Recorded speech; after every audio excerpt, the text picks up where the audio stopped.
If you're remaking or rebooting a not-so-old movie directed and written by someone like Del Toro, you gotta bring your A game, but sadly this movie did not.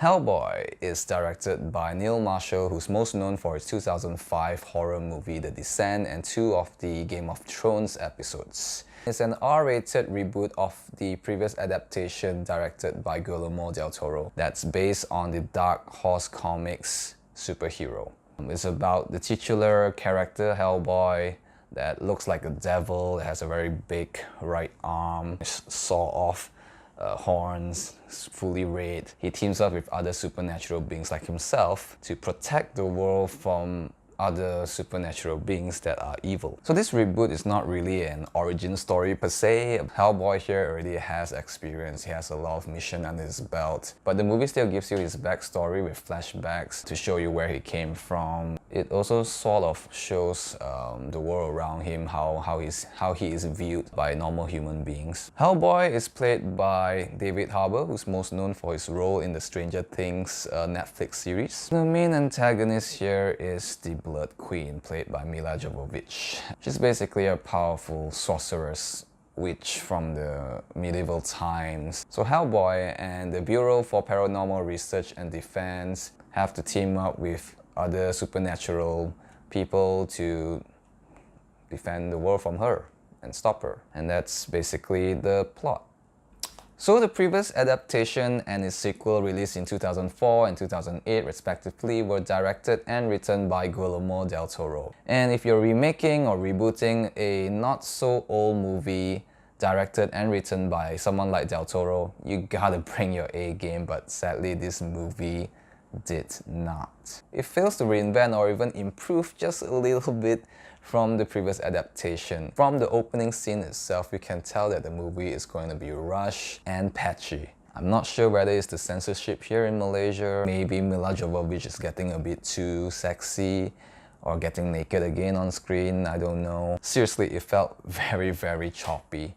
I'm not sure what happened with the editing during post-production. Narratives aren't smooth because of the choppiness. It felt like they were trying to cram a lot of things into one single movie without properly developing the characters and their relationships. It's almost like watching a compilation of cutscenes of an RPG game without getting to read the dialogues in between the cutscenes. There's like this one-eye old lady witch or something, I can't even remember her name.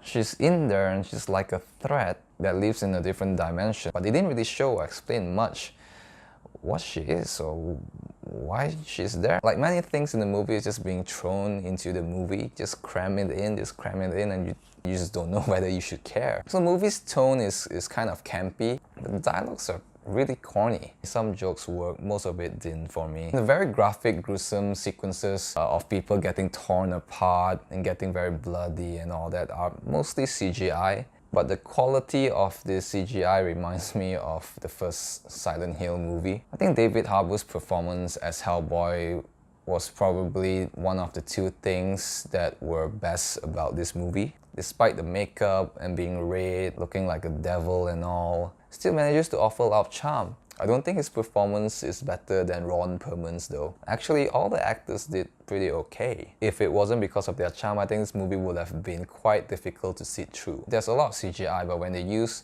practical effects and makeup on the actors, it's pretty good. But again, it's not better than the previous adaptations. One of the things that I didn't like the most is how they teased this character that was going to do something that's very predictable. I'm not going to spoil it here, but when he finally does it towards the end, it doesn't really contribute to anything. It's quite stupid. The movie does have some moments in parts. I guess if you look past the production flaws, the choppiness, the dialogues, maybe you can still be partially entertained. In overall, this is yet another failed reboot or remake that's inferior to the original movie. Sure, it's R-rated, but it takes more than F-bombs and graphic, gruesome sequences to make a movie better. I would give Hellboy a 2 out of 5. There are 2 post-credit scenes, one mid-credit and one post-credit, so if you want to watch them, be sure to wait for it. By the way guys, this is my first time doing a movie review in video format. You gotta follow the times, right? I hope you prefer to watch my reviews more than reading them. Please do support by subscribing to my channel and following my social media channels.